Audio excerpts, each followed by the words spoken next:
What is up, you lovers of budget cars and bikes? Welcome back to the channel, or welcome if you have just stumbled upon us. Today we are in the kitchen. As you can tell by the big blue mat here, this normally denotes that we have a product to review. And today we have been sent out a phone mounting system from Verve Viper. Not a company I've heard of before, but I do hear good things. If you search on Google for reports on this company, they tend to be very, very positive. They basically supply mounts for your car, for your bike, that sort of stuff. We obviously are going to be looking at stuff for a bike because that's kind of more relevant to us. They didn't have the dedicated mounting system for my new phone, which is the Samsung Galaxy S25. I kind of got a too modern a phone, I guess, in that respect. So they've sent me out the universal kit here, as you can see, very, very comprehensive. They've also got the dampener here as well, the mag mount, as you can see there. That's a universal adapter, as it says right there. And these look to be some kind of spacers as well, as you would expect to see. So basically, depending on the size of your handlebars, you could choose one of these, or maybe even two if you need to fatten it or make it slightly slimmer for your bars, if that makes sense. Obviously, there are some bikes this wouldn't work for, which they don't mention. I mean, if you've got a BMW, some of the K-series BMWs, they don't have round bars. So obviously, something like that would be completely useless. You'd have to use a ram mount, I guess, which I'm sure it wouldn't be a problem, but they haven't supplied anything like that for here. Anyway, we will open up some of these boxes, get into it, and then what I'll do is I'll pop you out to the garden. We'll get probably the Speed Triple 955i out, and I'll pop this all on there, show you what it's all about.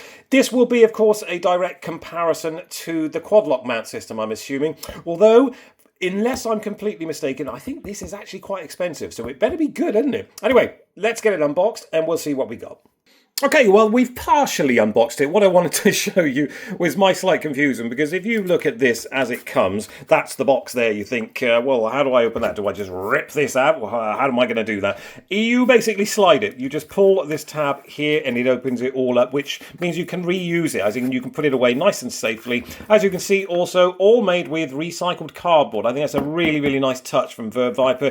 You don't often get that, especially with the Quadlock mount systems. They're all plastic, and, you know, it's nice to see somebody thinking about that kind of level of recycling when it comes to their products. On the back, as you can see, a little bit of gump there.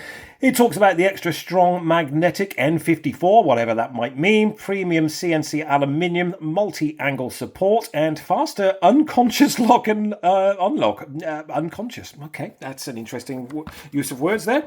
And on this one, just precision engineered plastics, and absorbs 90% of high frequency vibrations. So somebody like me with a Samsung Galaxy S25, which I don't particularly want to put onto my handlebars, definitely a must to get one of these dampeners. I'm sure you've seen them. Quadlock have been doing them for a while. They do work. There was lots of reports of people's iPhones and Galaxies and etc, as the camera's just completely getting destroyed by the vibrations from the handlebars, obviously. But that's obviously not going to be an issue here because we've got the dampener. So let's get these boxes open properly now. Okay, so those are all the bits taken out of the boxes. That is your suction mount there, which means you could put it into your car if you wanted to, I'm assuming. That is the actual connection there. It's got a little kind of weird handle here. Now, basically what would happen is, if we watch how magnetically strong this is.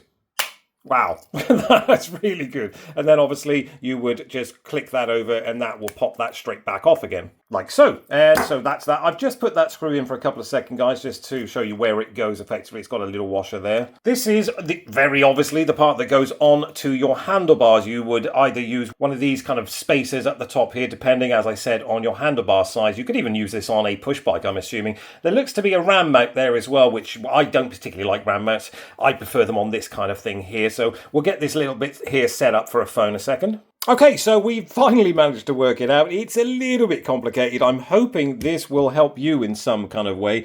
There's a tiny little kind of screw that sits onto the dampener there. Now, it doesn't necessarily tighten up. I think there has to be that kind of play in it because I cannot work out a way to tighten that little screw up. There's seemingly no way to do that, even though there's 16 different bloody Allen keys here. If I have worked it out, I'll stick it in the top left-hand corner here. But for now, for this purpose, I've just kind of left it loose loosely in there.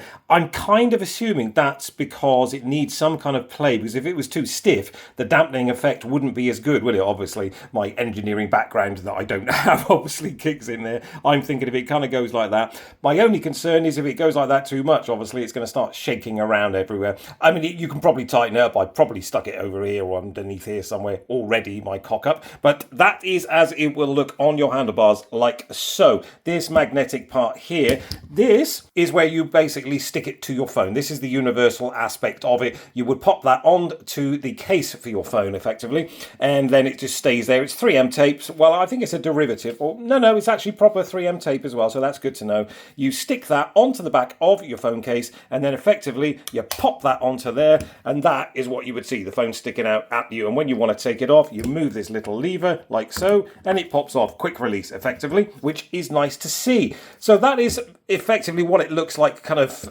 assembled. There's all the other little bits. I think we've spoken about that. I'm not quite sure why we've got an extra screw here, and seemingly 6 Allen keys, which I'm not quite sure. I haven't worked out anywhere where that big one goes for sure. Then we've got this one here. I haven't worked out anything for that. And then we've got these other 4 over here. There are some instructions on the back here, obviously, for usage, details, specification, etc., etc.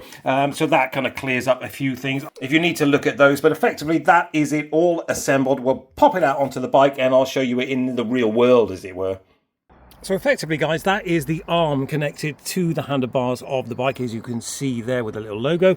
I had to spend a couple of minutes working out exactly which spacer I needed, because as you can see, we've got all the spacers over there. That seems to be the optimum one there. If your bike is anything like mine, you'll notice that the bars actually get thicker as they come towards the center clamp, as it were. So you need to kind of work out for yourselves, depending on the bike you've got, which one you're going to need.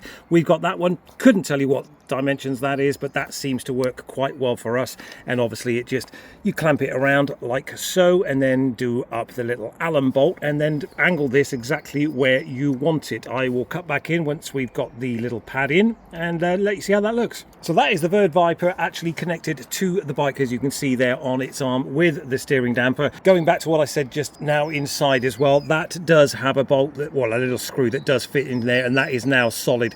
Excuse my stupidity, but yes, you do have to actually wind that all the way in before you fit the damper, otherwise it will wobble about, as we discussed inside. Now what you will do is you'll get your universal coupling here, as you can see. Stick that to the back, stick that to the back of your phone. I've actually got the phone I use for GPS with a Quadlock universal mount on there, but obviously what you would do is you'd get the one supplied with the kit, you'd stick that on there, that would then become that, as you can see there, and your phone would just go clunk straight onto there, whichever orientation you want it. And when you want a quick release, you just literally press the button and the whole thing, he says confidently, pops straight off. Obviously a lot easier with the phone, but effectively that is your quick release mechanism just there. Makes it a little bit easier than the Quadlock system, I have to say, because as you can see, we are using currently the Quadlock system on a center mount here for the Ducati. I'll do that in a separate video, but the Verve Viper sits just like that. Not my preferred choice, I have to say, but sometimes you don't have a choice. I do in this instance. Obviously on the Ducati I have a I'll just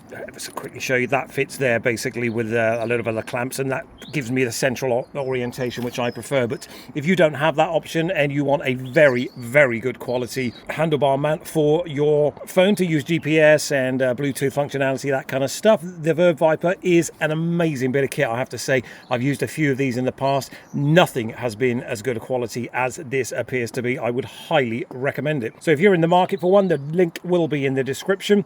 As I said, highly recommended. Thank you so much to Verve Viper for sending that out. I hope you enjoyed the video, guys, and the little fitting guide as it was, for what it was, and it's been of some use to you. If it has, consider subscribing, give the video a thumbs up, a like and a share. We will catch up on our next review ride, or our next product review, or our next car. As I said, if you subscribe, you'll get notified when we upload a new video. But from Budget Cars and Bikes, that has been the Verve Viper phone mount for your bike, and I hope you enjoyed it. I will chime back in the next couple of months to let you know how we get on with this. I will take it out for a couple of rides just to make sure it sits as it should do, and there's no kind of underlying faults with it, because I do like to kind of do a follow-up video with these. So again, as I said, if you subscribe, you'll find out about that. From us, that is it. Take care, guys. Ride safe, and we'll catch up soon.